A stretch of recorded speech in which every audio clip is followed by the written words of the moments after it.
Welcome to episode 210 of Sports Management Podcast. Today's guest is Szymon Szemberg, a reoccurring guest who first appeared on episode 5 almost 5 years ago. And a lot have happened since. Szymon recently wrote an article about the NBA closing in on a league in Europe, and if this could lead to an NHL-driven ice hockey league in Europe as well. This topic became even more relevant when NBA Commissioner Adam Silver recently stated that such a league could start already in 2027 or 2028.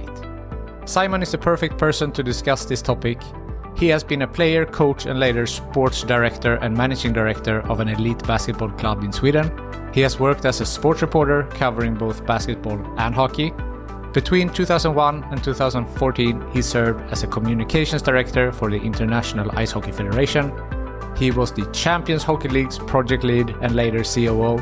And most recently, he was the managing director of EHC, Alliance of European Hockey Clubs, from which he just stepped down after 10 years. We spoke about why the NBA is planning a new European league, how such a league could be structured, if NHL can go the same route, and if so, how the league would look like. Szymon explains the possible 4 scenarios, from least to most likely. We also cover the financial and political implications, and much more. Szymon, welcome to the podcast. Thank you, Marcus. Thank you for having me. It's great to have you back on the show, as I mentioned, and very interesting article that you wrote recently. And if we jump right in, NBA is planning a new league in Europe. Why are they doing that? There are several reasons. One reason could be that they are awfully rich right now with the phenomenal media deal coming, $75 billion over 11 years. It's a highly successful league, and they clearly see a business opportunity in Europe. And when I say business opportunity, I stress the word business. No one should think that they would come here solely for philanthropic reasons.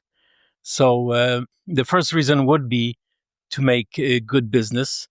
The second, I guess, is to gain more control over basketball globally, including the world governing body FIBA, with all that it implies, World Championship, Olympics. It's good to have control. The third would be goodwill, global goodwill. And the fourth would be development.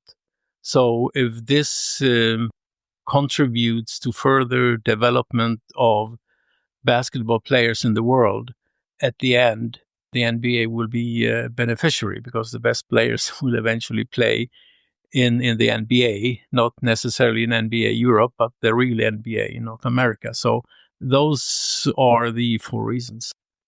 Yeah. And I mean, European players are taking a bigger part of the rosters now. I mean, Serbian players have performed very well. And now also recently Finland beat Serbia. So the European teams, there are talent there. So maybe, as you said, that development and trying to pull talent from Europe. That's correct. Although I listed this as number 4 because this has never been an issue for the NBA, not getting the players they want from Europe. Every player who is good enough and who has ambitions, he will eventually play in the NBA. So this thing with the NBA-led European league is primarily for business and then marketing and goodwill reasons. So then the next question, I guess, is like, how would such a league be structured? Yeah, so out of those reports that we have been able to read in the last couple of months is that the NBA doesn't want to tinker with the European league landscape. They would be foolish to do so. And eventually, when we'll talk about the NHL, I think the same goes there. They wouldn't want to tinker or destroy the system.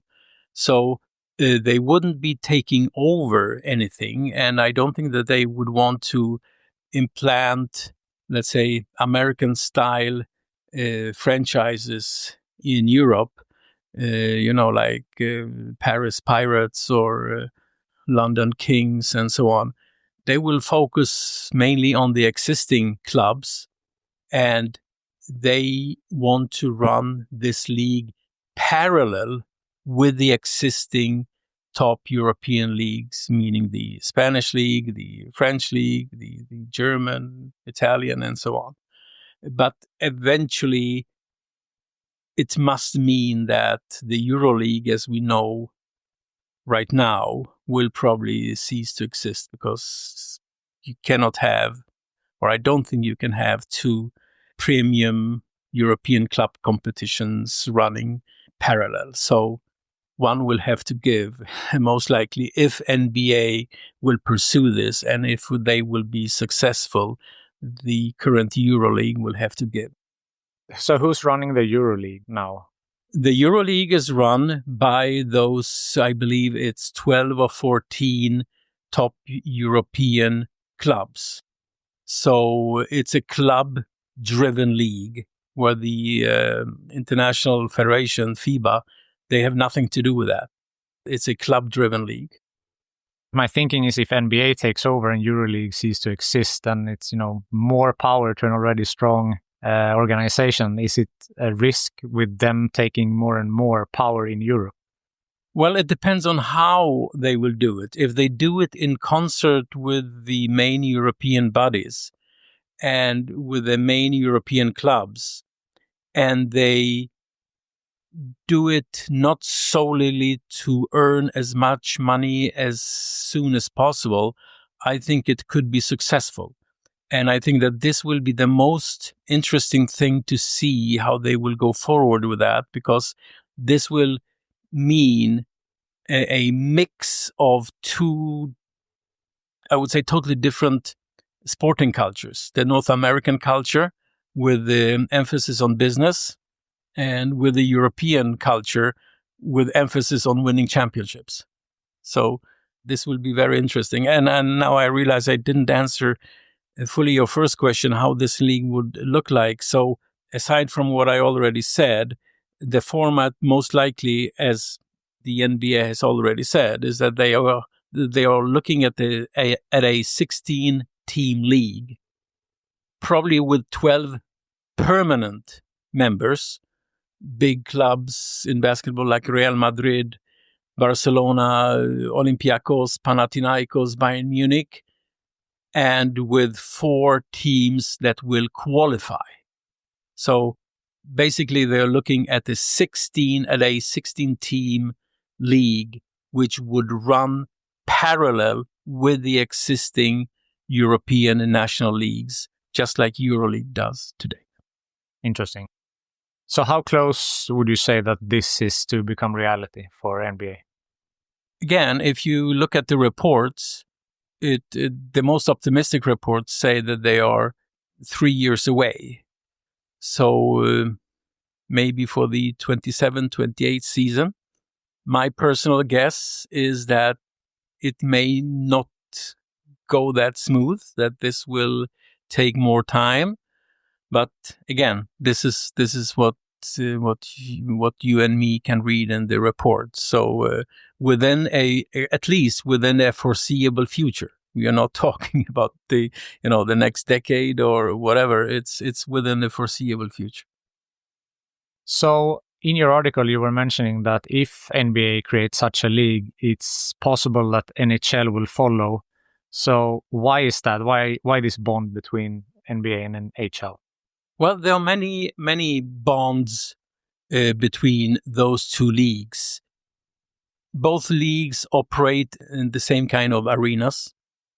Out of, I believe it's 10 arenas right now in North America that are shared between an NHL team and an NBA team. The sports have lots in common, organization-wise, ownership-wise. Gary Bettman, the commissioner of the National Hockey League, he came from the NBA. And the NHL has a tendency often to do things that the NBA does. So there is clearly a connection between those two. And just to give you 2 examples, when the NBA decided to take part in the Olympics with this incredible success that was the dream team in Barcelona, 92. The NHL followed. The NHL players were allowed to take part in the 98 Olympics in Nagano. So only 6 years after the NBA success. Another, which may be a detail, but it is quite important, as the NBA became the first of the North American leagues to have corporate sponsorships on their jerseys. And I believe it took the NHL 4 or 5 years to implement that as well. So for those who are interested in both the NBA and the NHL, you see that they have small patches. They don't look like European advertisement jerseys, luckily. But yeah, so there you have two examples where the NHL is looking closely at what the NBA is doing. And I'm perfectly sure that although we don't know about the NHL plans regarding a European league, you can be sure that the NHL office in New York will follow the NBA very, very closely in their pursuit of a European league. So you think that the outcome of such a league will play a big role in if this is a great success, then it's a higher chance, obviously, that NHL follows and vice versa? Definitely. You know, if the NBA fails with such a league, or if such a league will not even be launched, then the chances or risks, as some may view this, that the NHL does the same will definitely decrease or disappear altogether. So very much depends on the rate of success that the NBA will have with this endeavor. So, I mean, we're already having it's called European Series or something like that. There are NHL games played in Europe. So what would be the benefits of having the Euro League that they don't already get from these type of European Series? You mean the National Hockey League? Yes. That's a very good question because, you know, if you would ask me if the NHL is planning a European league without this NBA thing coming now, I would simply ask the question, why would they? Because if you look at the National Hockey League right now, it's a very successful league. It's a very successful business. As Commissioner Gary Bettman often says, the league has never been healthier. The clubs have never been healthier. And when he says healthier, he means business-wise. The league has reached a revenue of $8 billion annually, which is a record for the league. The salary cap increases basically every year, which is another sign of very healthy finances. So the core business in North America, the NHL's core business in North America runs very, very well. Now, if you look at their interest in Europe, they already have the things they really want. And the most important element is the player transfer agreement, where they get every player that they want to have and every player that has the ambition to play in the NHL and who is skillful enough to play in the NHL for a very, very reasonable price. Number two, they have excellent relationships with the European leagues, which means that they can go to Europe whenever they feel like it and play those premier games or whatever they're called to further expand their footprint in Europe. Number three, they have good relationships with the national federations, meaning that they can organize those 4-nation tournament that we saw in February, and they are planning the next World Cup of Hockey in 28. And in order to do that, they must have good relations with the national federations because they are the owners of the national teams. So they have really everything they need from the international market. A European league, just like the one that the NBA is planning, it would take a lot of effort and financial commitment. And if you would ask me, I don't think that the NHL want to do that because, again, why would they? They have everything they want to have from the North American market and also from the international market. So why starting a league which would be, to a certain extent, a risky business? But again, if the NBA is successful, the NHL will really consider if this would be something for them as well. And then we come back to the same question as for the NBA with the structure. You listed some different scenarios of how an NHL Europe version could look like, more or less likely scenarios. So can you walk through those scenarios? Yeah. So, and this is also a very interesting thing because, people who talk about this say, oh, the NHL will come to Europe, they will expand to Europe. And and the question is, okay, but how would they do it? So there are three scenarios where I'm pretty sure that they will not happen. The first one is that they will expand to Europe just like they expand to Vegas or Seattle. Let's say they expand to London and Paris and have those clubs compete within the structure of the National Hockey League. This will not happen because of natural reasons, logistics, time difference, and you could probably not within the foreseeable future have European franchises have the same economy as North American franchises. Average ticket price of an NHL ticket is $100 or more. In Europe, between 10 and 20 euro. We are talking about two different worlds. So this scenario you can forget.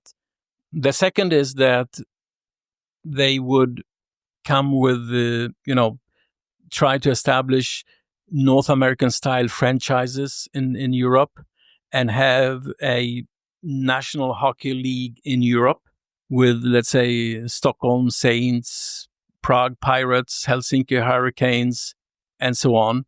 This will most likely not happen either because this would cost a lot and you would compete with the existing clubs and existing European leagues. And as we said before, they don't want to do that. The third scenario would be that they would take the existing clubs in Europe, the biggest clubs, the Eisbären Berlin, Djurgården, Frölunda and Gothenburg, Sparta Prague, Zurich, Bern, and have them leave their leagues and play in the NHL Europe, just like the KHL tried a couple of years ago. But again, this is also not likely because here they would also start a war with the European leagues and maybe the federations, and the NHL has simply no interest to do that. So the only remaining scenario would be what the NHL is planning, not to tinker with the existing partners they have in Europe, but to create a league, a Champions League style league that would run parallel with the existing European national leagues. And I think that they would also want to, at least in the beginning, look at the 16-team league, maybe with 12 permanent participants and maybe 4 qualifiers. But this is a qualified guess. Yeah, but that was similar as the NBA. You said with the 12 fixed teams and then some qualifying. Yeah, and this is very much the American, let's say, sporting tradition that you have secured participation, not necessarily based on previous merits, but based on what they call the market, the strength of the market, the size of your town, the quality and size of your arena, and probably the prestige of your club. A lot of good points here. And like the KHL model, for example, the Finnish team Jokerit, that didn't work out great. Of course, they are looking at this like a benchmarking of how other things has gone as well. Yeah, they don't want to repeat the KHL mistake to take teams out of existing leagues, and which is bad for the existing league. You make them mad. The team that has left their league, like Jokerit Helsinki did, like Slovan Bratislava did, like Medveščak Zagreb did, they risk a lot. And it ended with a financial catastrophe for those clubs. And here, the NHL doesn't need to repeat that mistake. So you mentioned in the beginning that they do this as a financial play. It's not a goodwill or something like that. They want to see financial gain in the long term. Maybe not year one, but at some point they want to make money here. So what are some costs and ROIs that they can look at in such a league, you think? Well, to establish a league has immediate costs. You need to invest money. You need to have an office. You need to have people working with that. Lots of travel. You need to sign contracts with the TV broadcasters. So there is simply a huge investment here. The return on investment is the big unknown. What will be the key here is if the broadcasters like the idea, because nowadays the bulk of the revenue must come from broadcasters. And if we talk about a possible hockey league from the beginning, the question everybody asks themselves is, the current Champions Hockey League has challenges when it comes to the business side. The money isn't overwhelming. Most clubs are not making a surplus by participating in the Champions Hockey League. Very few teams make a surplus. Even the team that can make a final of the Champions Hockey League is not guaranteed of making money.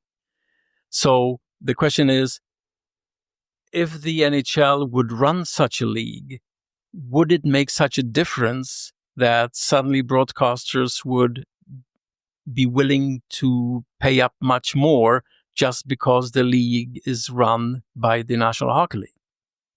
And so this is a big question mark. Now, again, if we go back to basketball, basketball has a totally different global potential than ice hockey. Basketball is popular on all 6 continents. I say 6 because I divide America into North America and South America. When you talk about hockey, it's necessary to do that distinction, because we know that hockey is popular in North America and Canada and US, but virtually non-existent in South America. In basketball is popular in both Americas. So if the NBA would decide or succeed in launching a league in Europe, this league would have broadcast potential basically all over the world, because basketball is played all over the world, as opposed to hockey, which globally is a niche sport. That's a very good point.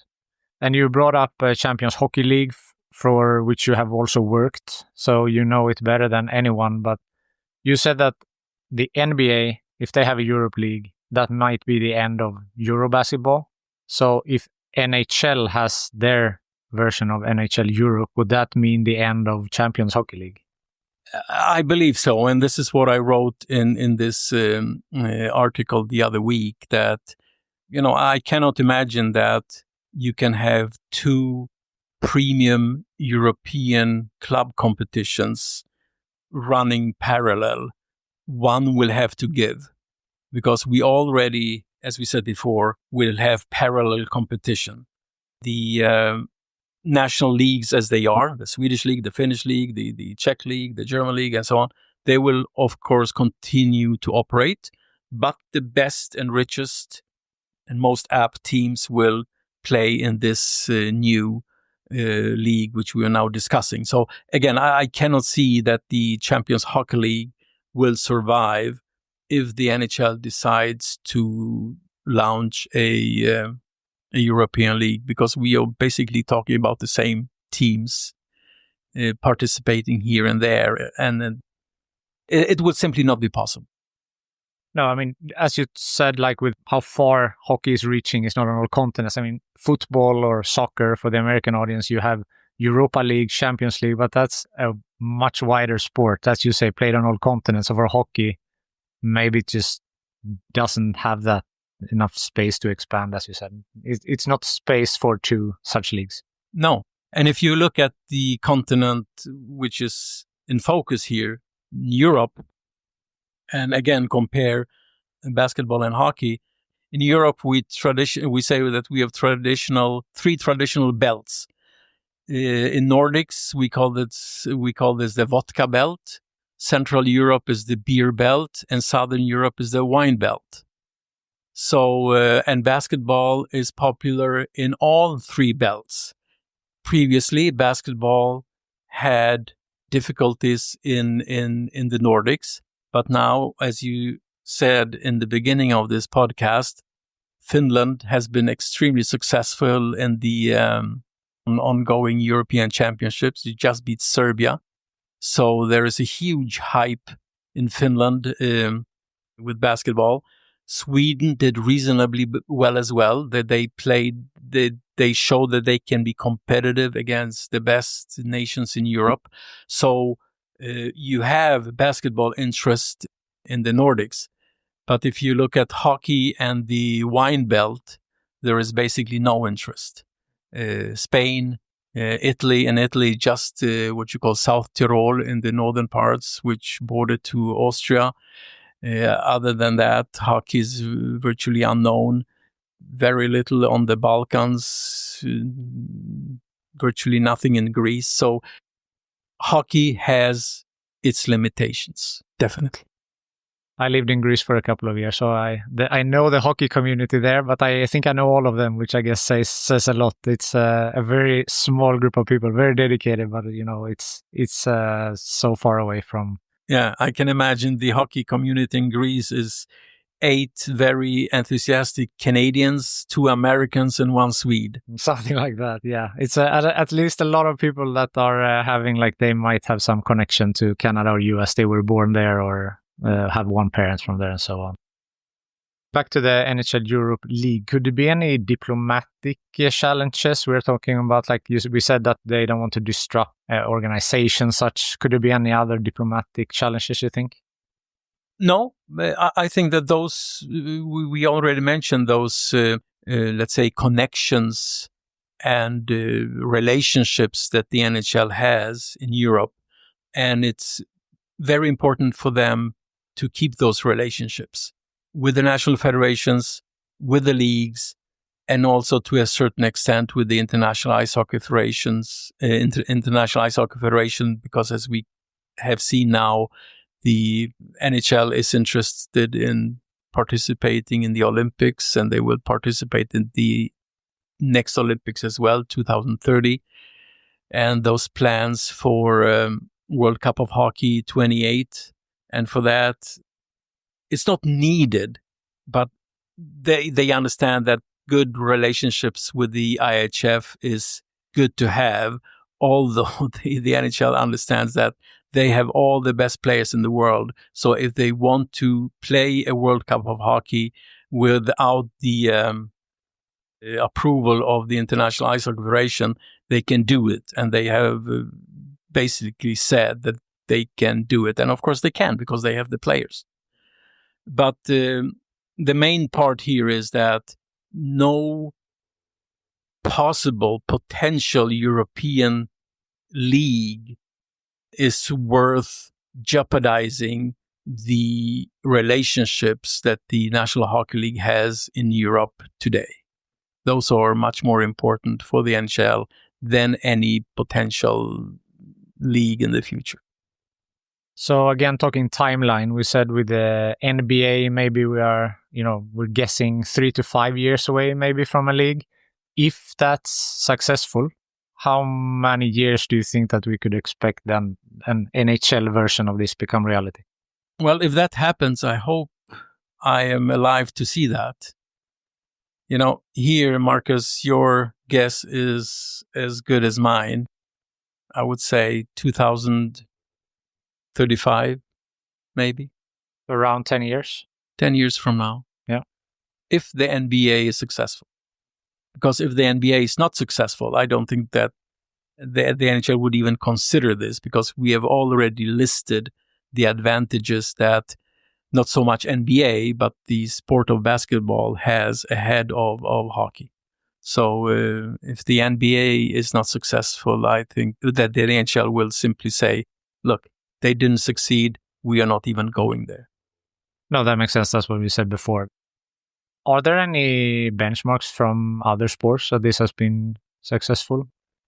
The only league from the 4 traditional North American pro leagues, baseball, American football, hockey, and basketball, it's the NFL, the Football League, that tried to establish a European league in the 90s, in the late 90s, mainly in Germany and in Britain, I believe. I recall the teams were from.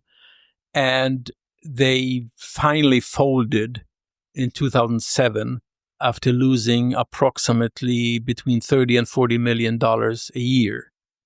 So, on the other hand, NFL is such a rich league that they could afford those losses. But, rich people are rich because they don't want to lose money. So this is the only example of a North American league that actually launched their sport in Europe without greater success. Now, the big difference between, on one hand, American football and on the other hand, basketball and hockey is that American football is virtually unknown in Europe. This is something you only see on TV, Super Bowl, and some highlights. People don't indulge in American football. So this was a risky project from the very beginning. There are only so many American soldiers in Germany that you can lure to stadiums in Germany to watch NFL Europe. Yeah, so that was the big difference, that this sport, American football, is extremely marginal in Europe. So failure there was anticipated. On that logic, then the NBA has the greatest potential, right? Because baseball not as big in Europe as well, and American football, as you say, hockey is to an extent, but not the same as basketball. So out of the 4, then definitely NBA has the greatest chance of success. Definitely. NBA, due to the simple fact that their business is basketball, which is one of the few global sports with what we call football, what Americans call soccer. You can also add volleyball as a global sport, but volleyball doesn't have this following and the commercial potential that basketball has. So basketball is definitely a global sport with a huge following on all 6 continents. Football is one of the sports that go in the other direction, right? It's been popular in all parts of the world except for North America, more or less. And now I had this discussion on a different podcast. He says that it, been popular for a very long time, but now I feel like the hype is really more. And, as a Swede, although I was barely born, but the 94 World Cup, and now they will have the World Cup again. So that sport had done like a reverse journey in that sense.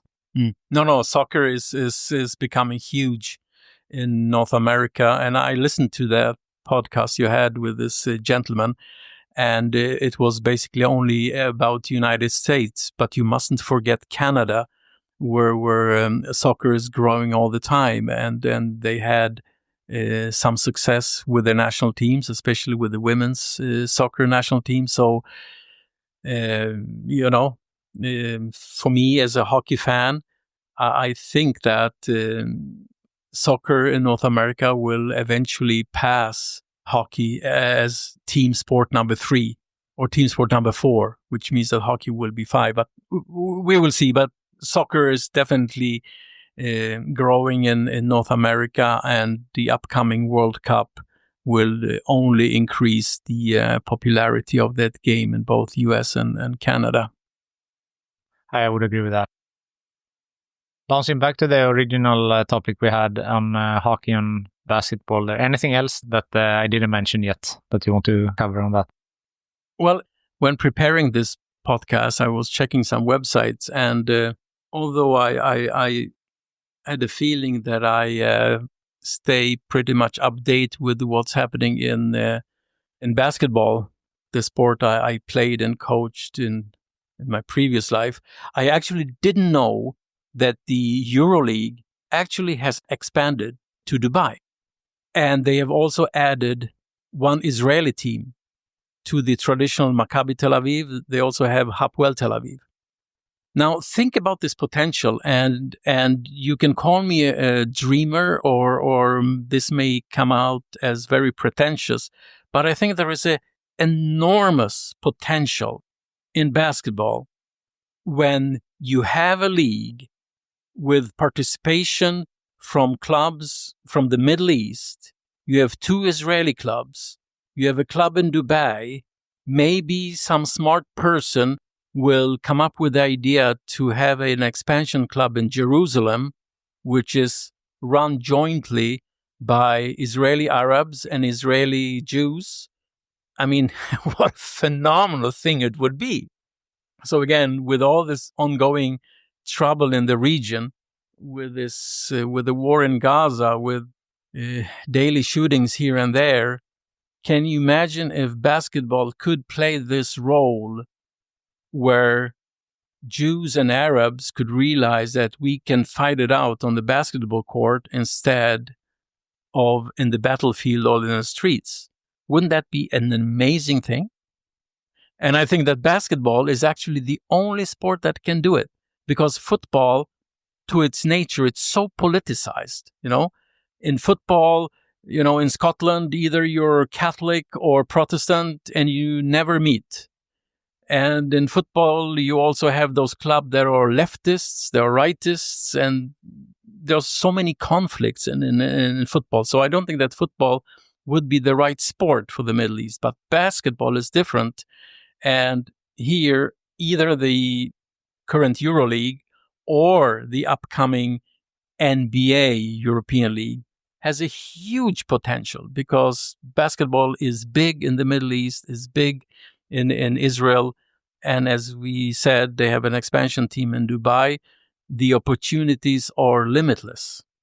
Yeah, that would be great. But, you're talking about sports and politics, and you said like some people want them to be apart, some want them to work together, and you have, sports diplomacy and sports for peace and all of those.